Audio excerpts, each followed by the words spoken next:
Assalamualaikum warahmatullahi wabarakatuh. Kembali lagi dengan gua Markus Sep di channel Refocus yang akan membahas alur cerita film berjudul Komitmen, soal baku hantam lagi. Jadi film ini menceritakan tentang seorang pria Korea Utara yang ditugaskan ke Korea Selatan untuk menjadi mata-mata, menggantikan ayahnya yang telah tewas di sana. Namun dalam misinya menyamar sebagai anak SMA, ia mendapatkan bulian dari gangster sekolah. Tanpa banyak bacot, siapkan dulu kopai udutnya cuy, kita gas.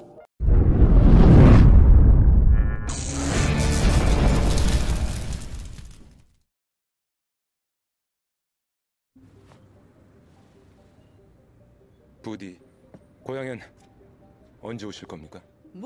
Film ini diawali dengan seorang agen mata-mata dari Korea Utara yang ditugaskan menjalankan misi di Korea Selatan, dan pria itu bernama Leung Ho. Di sana ia terlihat sedang mengobrol santuy dengan nenek-nenek pemilik warung. Namun ternyata si nenek juga merupakan seorang agen mata-mata Korea Utara yang sedang menyamar. Pada hari itu Leung Ho sudah selesai menjalankan misinya, maka ia pun memutuskan untuk pulang ke Korea Utara dan memberikan salam perpisahan kepada si nenek.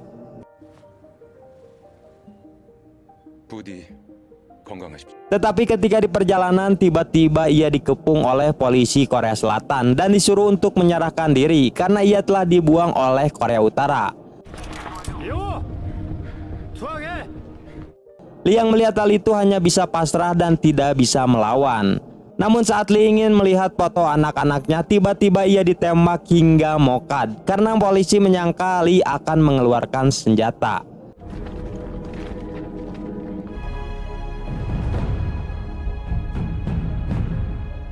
Setelah itu Kolonel Hun memberitahukan kabar kematian Leung Ho kepada anak-anaknya yang sedang disekap sebagai jaminan jika ayahnya berbelot ke Korea Selatan.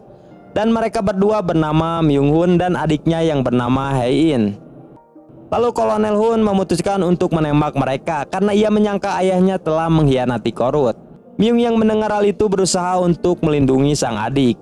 Namun tiba-tiba si kolonel berubah pikiran untuk tidak membunuh mereka. Dengan syarat Myung harus jadi agen mata-mata di Korsel seperti ayahnya, dan jika ia berhasil menjalankan misinya maka adiknya akan dibebaskan.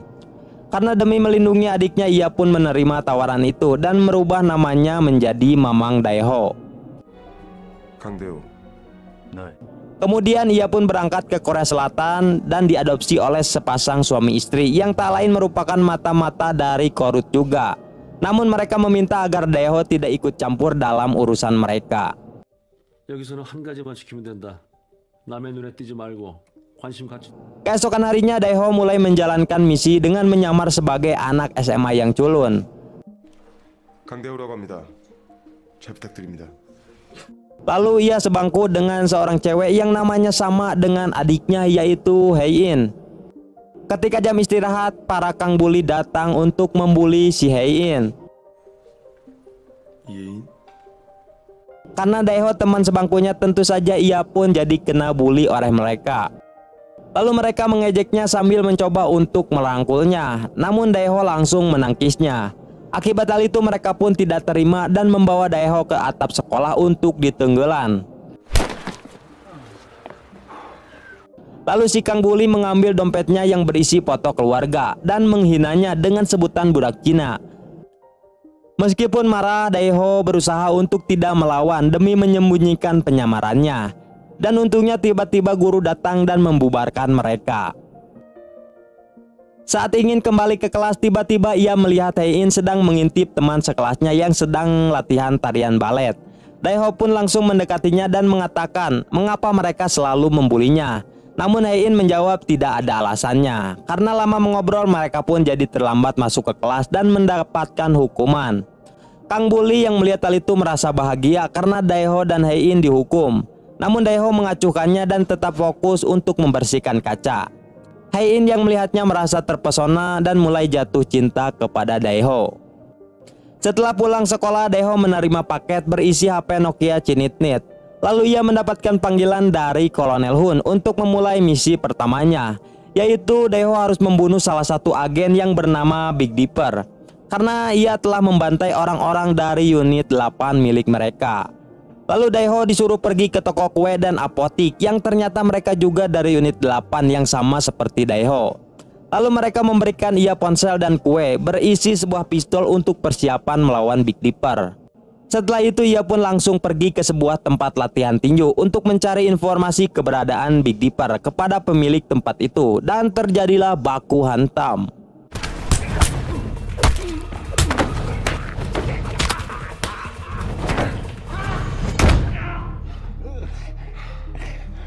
Namun si kakek tidak ingin memberitahunya sehingga Daeho pun menembak kakinya. Karena sudah ditembak, akhirnya si kakek mengatakan kalau ada seorang tukang daging yang mengetahui keberadaannya Big Dipper. Tetapi tiba-tiba si Aki malah menyerang Daeho menggunakan kursi. Untungnya Daeho yang pro langsung mengakhiri si kakek dengan jingkangannya. Dan si kakek pun mongkad. Setelah kejadian itu, Daeho menjadi merasa bersalah karena telah membunuh si kakek. Keesokan harinya di sekolah, Daeho melihat Hae-in sedang dibully dengan dilempari kertas dan sampah di bangkunya. Namun Hae-in tetap sabar dan membersihkan sampah-sampah itu. Daeho melihat hal itu tidak melawannya dan ikut membantu untuk membersihkan sampah itu.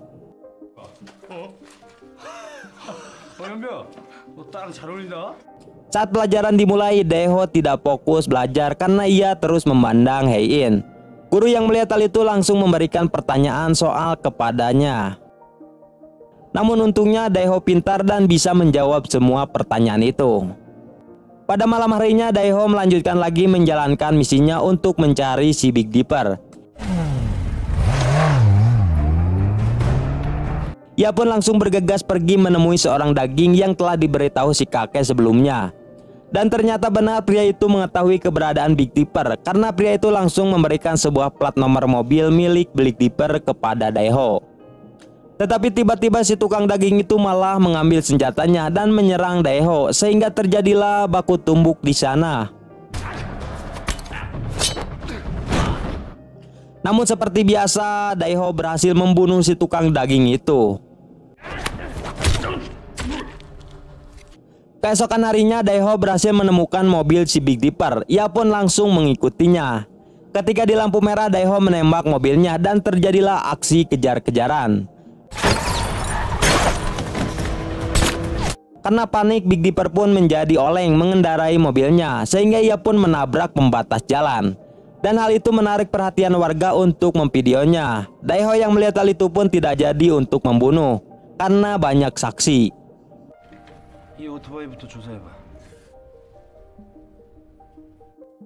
Keesokan harinya di sekolah, Daeho melihat Hae-in dibawa geng bully ke ruangan lab untuk dibully lagi.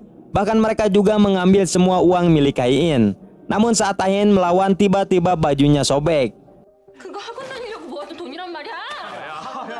Daeho yang melihat hal itu kini langsung membantunya dan terjadi baku hantam. Namun kini ia dengan sangat mudahnya berhasil membantai semua kang bully itu, bahkan sampai membuat tangan mereka tipalitek.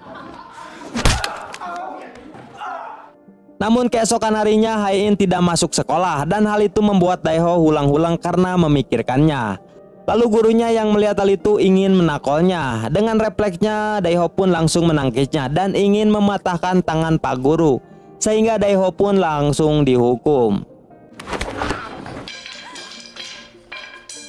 Saat istirahat, geng bully berencana ingin melakukan balas dendam kepada Daeho. Tetapi ketika Daeho datang, mereka terlihat sangat gugup dan takut kepadanya.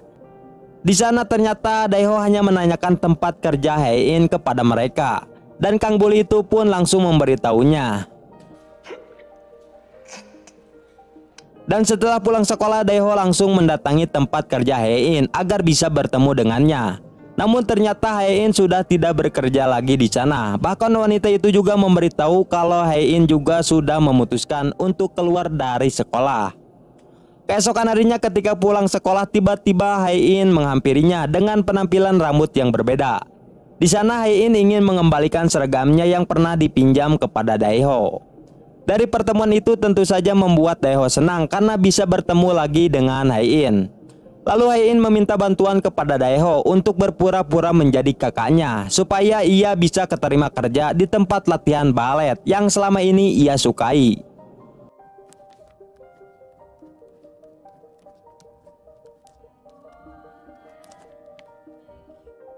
Setelah selesai dari sana, Hae-in mengajak Daeho jalan-jalan ke tempat wisata yang ada gambar peta dunianya. Lalu Hae-in menceritakan bahwa ia hidup hanya sendirian karena orang tuanya sudah meninggal. Dan tentu saja itu sama persis dengan hidup Daeho yang orang tuanya juga telah meninggal. Dari sinilah mereka pun menjadi semakin akrab. Lalu Hae-in menyuruh Daeho untuk melemparkan permen karet ke peta itu dengan tujuan agar Hae-in bisa tahu kemana arah Daeho akan pergi. Namun Daeho sengaja mengarahkan permen karetnya ke bagian Laut Asia Pasifik dengan tujuan ia untuk menghilang.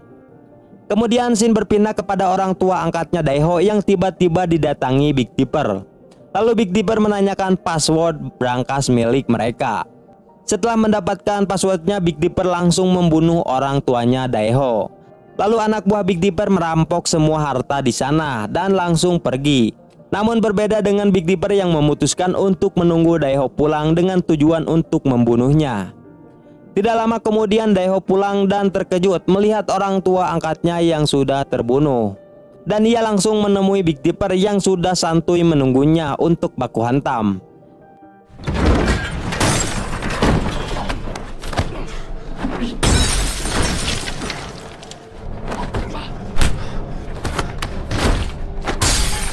Di sana Big Dipper menyepelekan kekuatan Daeho yang dianggap seorang bocil. Namun pada akhirnya Daeho lah yang berhasil membunuhnya. Setelah itu Daeho langsung meledakkan rumahnya untuk menghilangkan jejak dan kabur dari sana. Dan ternyata ia pergi ke kedai si nenek yang ada di scene awal tadi. Saat ia duduk, tiba-tiba Daeho pingsan karena kelelahan. Keesokan harinya, polisi Jungmin menemukan rumahnya Daeho yang sudah terbakar. Lalu mereka masuk dan menemukan nama bed Mamang Daeho di sana. Setelah diselidiki, akhirnya mereka pun jadi mengetahui identitas Daeho yang merupakan mata-mata dari Korea Utara. Kembali ke Daeho yang terlihat sedang makan di kedainya si nenek. Di sana mereka ngobrol santuy tentang kehidupan mereka.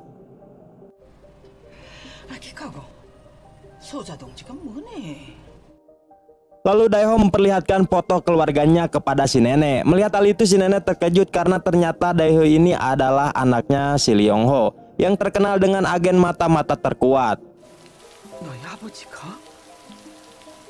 Di pagi harinya Daeho mendapatkan paket HP lagi dari Kolonel Hun. Lalu ia mendapatkan panggilan dan disuruh untuk menyelesaikan misi terakhirnya sebagai mata-mata, yang dimana kali ini Daeho harus mengambil harta yang telah dicuri oleh badaknya si Big Dipper. Dan harta itu berisi sebuah berlian yang harganya 30 triliun. Setelah itu Daeho mendapatkan kiriman video tentang adiknya. Melihat hal itu Daeho pun menjadi bersemangat untuk menyelesaikan misi ini agar bisa bertemu kembali dengan sang adik.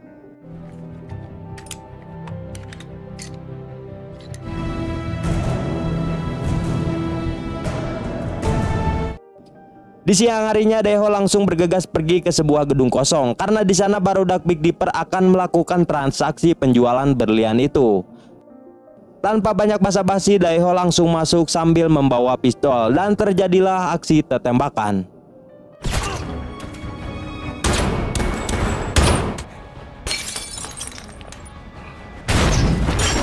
Hingga pada akhirnya Daeho pun berhasil membantai semua barudak Big Dipper dan mengambil kembali berlian itu. Setelah menyelesaikan misi terakhirnya itu, ia pergi ke si nenek warung untuk mengucapkan salam perpisahan kepada si nenek karena ia akan pulang ke Korut.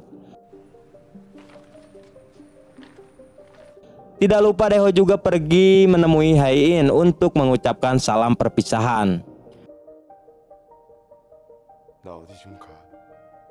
Setelah itu Daeho pun memutuskan menggunakan perahu untuk pulang ke Korut. Namun tiba-tiba pemilik kapal itu langsung menusuknya sambil mengatakan bahwa tidak ada agen yang pernah bisa pulang ke rumahnya. Meskipun dalam kondisi terluka, ternyata Daeho berhasil membalikkan keadaan dan membunuh si pemilik kapal itu. Di sisi lain, ternyata balad-balad Daeho dari unit 8 telah disergap oleh polisi, termasuk si nenek penjaga kedai. Lalu si nenek melihat Daeho dari kejauhan dan berteriak untuk menyuruh Daeho kabur. Namun tiba-tiba si nenek ditembak oleh polisi Junghin hingga mokad. Daeho yang melihat hal itu tentu saja sedih dan langsung kabur dari sana. Namun ternyata polisi Jungmin mengetahui keberadaan Daeho. Ia pun langsung mengejarnya. Tetapi ketika di terminal, Daeho menodongkan pistolnya kepada Jungmin. Namun sayangnya Daeho tidak membunuhnya dan langsung menghilang secara cepat. Kemudian Daeho ternyata pergi ke rumahnya Hein. Hein yang melihat hal itu langsung menolongnya dan mengobati luka-lukanya. Di saat Daeho tidur, tiba-tiba Hein melihat berita tentang Daeho yang kini menjadi buronan. Dan ketika Daeho terbangun, Hein langsung mematikan TV-nya. Di sini Daeho awalnya berniat untuk pergi, namun Hein melarang dan mengatakan bahwa ia kini sudah mengetahui siapa Daeho sebenarnya. Mendengar hal itu, Daeho pun mengurungkan niatnya untuk pergi. Keesokan harinya, Hein pergi ke Indomaret membeli makanan untuk Daeho. Namun tiba-tiba polisi Jungmin menghampiri dan menanyakan tentang keberadaan Daeho, karena Jungmin telah mengetahui bahwa Hein adalah teman dekatnya. Tetapi di sini Hein tidak memberitahunya dan berpura-pura tidak mengenalnya secara dekat. Lalu Jungmin memberikan nomor teleponnya kepada Hein dan menyuruhnya untuk memberitahu jika ia menemukan Daeho. Di tempat lain, Kolonel Hun memutuskan pergi ke Korea Selatan dengan membawa adiknya Daeho untuk jaminan, karena ia menganggap Daeho telah berbelot ke Korsel dan tidak akan membalikan paket berlian itu. Setelah itu, Kolonel Hun menelpon Daeho dan menyuruhnya untuk mengembalikan berlian itu jika adiknya ingin selamat. Mendengar hal itu, Daeho pun langsung pergi dan meninggalkan pesan untuk Hein. Di dalam pesan itu, Daeho meminta Hein untuk melindungi adiknya. Hein pun langsung menelpon Jungmin dari nomor telepon yang kemarin telah diberikan. Di tempat lain, Daeho telah sampai dan bertemu dengan Kolonel Hun untuk mengembalikan berlian itu. Sedangkan adiknya terlihat berada di mobil dalam keadaan terikat.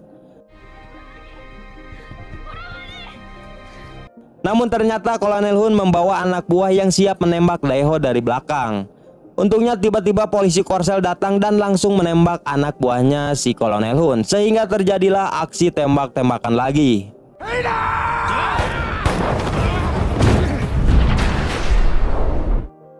Melihat situasi seperti itu, kemudian adiknya Daeho dibawa kabur oleh anak buahnya Kolonel Hun.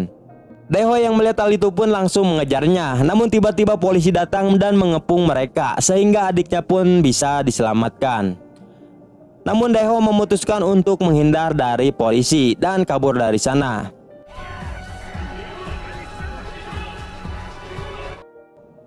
Di tempat lain, Hein dijemput oleh polisi agar ia aman. Namun tiba-tiba anak buah Kolonel Hun datang dan menghajar polisi itu. Lalu Hein dibawa ke gudang kosong untuk dijadikan tawanan. Dengan gantinya Daeho harus memberikan berlian itu kepadanya. Dari sinilah terungkap kalau ternyata selama ini Daeho hanya dimanfaatkan oleh Kolonel Hun saja. Setelah itu Daeho menelpon polisi Jungmin karena ia ingin berbicara dengan adiknya. Lalu Daeho mengatakan untuk menunggunya karena ia masih ada urusan yang belum selesai.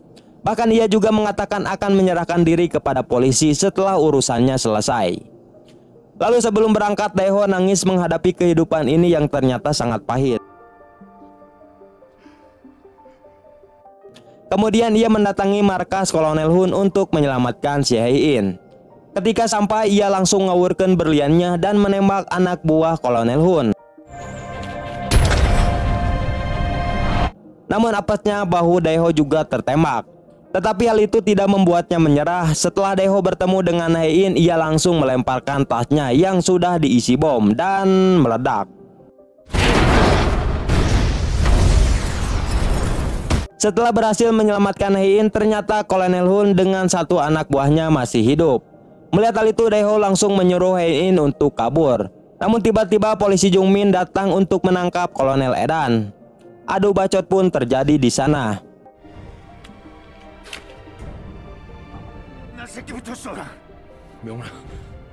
Lalu ternyata Daeho saling tembak dengan Kolonel Hun. Hingga akhirnya Kolonel Hun pun terkena tembakan dan modar. Tapi di sini ternyata Daeho juga terkena tembakan itu. Lalu ia dibawa keluar oleh polisi Jungmin untuk dibawa ke rumah sakit.